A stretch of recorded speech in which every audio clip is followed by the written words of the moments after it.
mengungkap kekuatan tersembunyi, perjalanan uranium dari tambang hingga pembangkit listrik tenaga nuklir.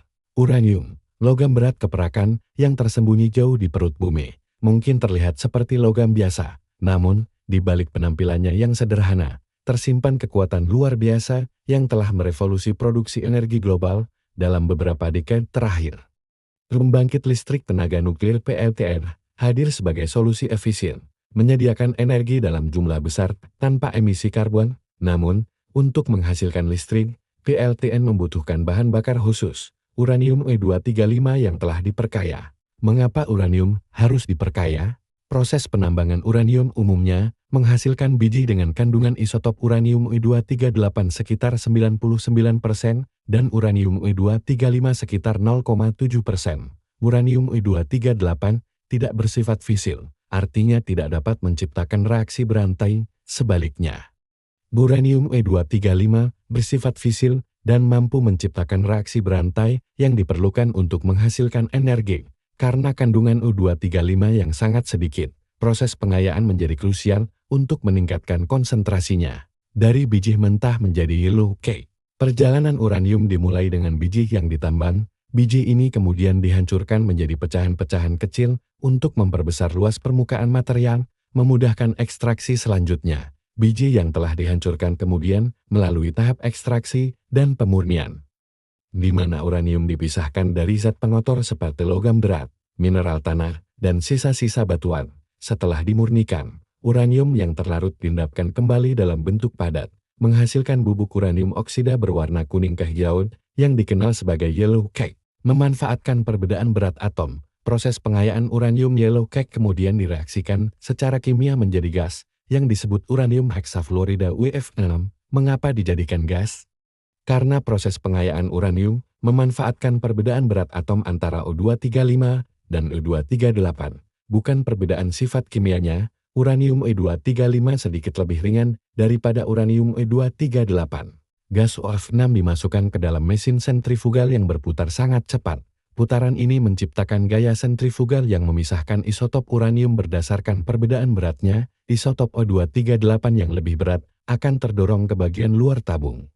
Sementara U-235 yang lebih ringan tetap berada lebih dekat dengan pusat putaran. Gas yang mengandung U-235 dalam konsentrasi lebih tinggi kemudian dialirkan ke sentrifugal berikutnya.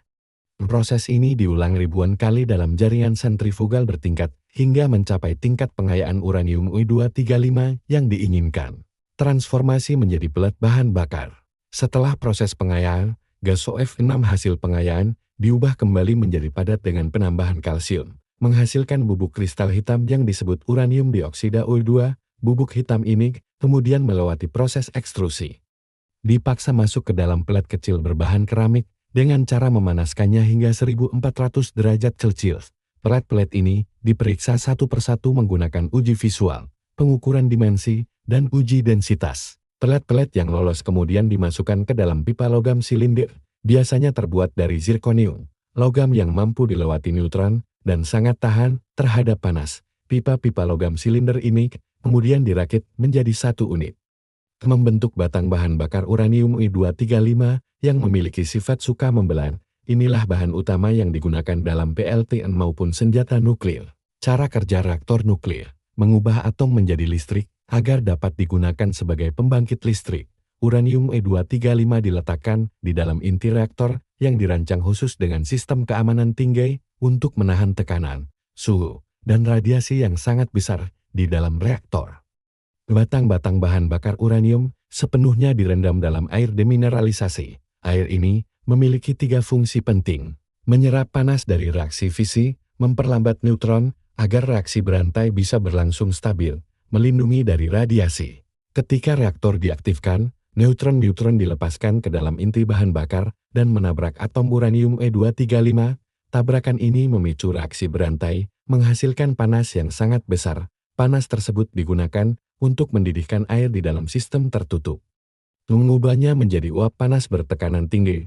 Uap ini kemudian dialirkan menuju turbin. Ketika uap panas menghantam bilah-bilah turbin, turbin pun berputar dengan kecepatan tinggi. Turbin ini terhubung langsung dengan generator listrik, dan saat turbin berputar, generator mulai bekerja mengubah energi mekanik menjadi energi listrik, mengendalikan kekuatan yang mengancam. Namun, di balik kecanggihan teknologi PLTN, terdapat satu aspek krusial yang tidak boleh diabaikan, pengendalian suhu inti reaktor. Reaksi fisi memang menghasilkan energi luar biasa, tetapi juga membawa risiko besar. Panas yang dihasilkan sangat tinggi. Dan jika tidak dikendalikan dengan sistem pendingin yang tepat, suhu di dalam inti reaktor dapat melonjak melewati batas aman. Jika itu terjadi, bukan hanya sistem yang rusak, kebocoran radiasi bisa menjadi ancaman serius bagi lingkungan dan kehidupan manusia. Sejarah mencatat Chernobyl tahun 1986 dan Fukushima tahun 2011 sebagai dua pengingat nyata bahwa kegagalan sistem pendingin dapat berakibat bencana. Kedua insiden ini mengubah persepsi dunia tentang keamanan nuklir dan menegaskan pentingnya pengawasan ketat terhadap reaktor. Itulah sebabnya, setiap reaktor nuklir modern dirancang dengan berlapis-lapis sistem keselamatan yang bekerja secara otomatis dan terus dipantau tanpa henti. Di dunia tenaga nuklir, kesalahan sekecil apapun bisa berakibat sangat besar. Inilah tantangan utama energi nuklir, bukan hanya menciptakan energi, tetapi juga menjaganya tetap terkendali. Meskipun Kazakhstan adalah penambang uranium terbesar di dunia, menyumbang lebih dari 40% produksi global, menariknya negara ini tidak melakukan proses pengayaan uranium secara mandiri.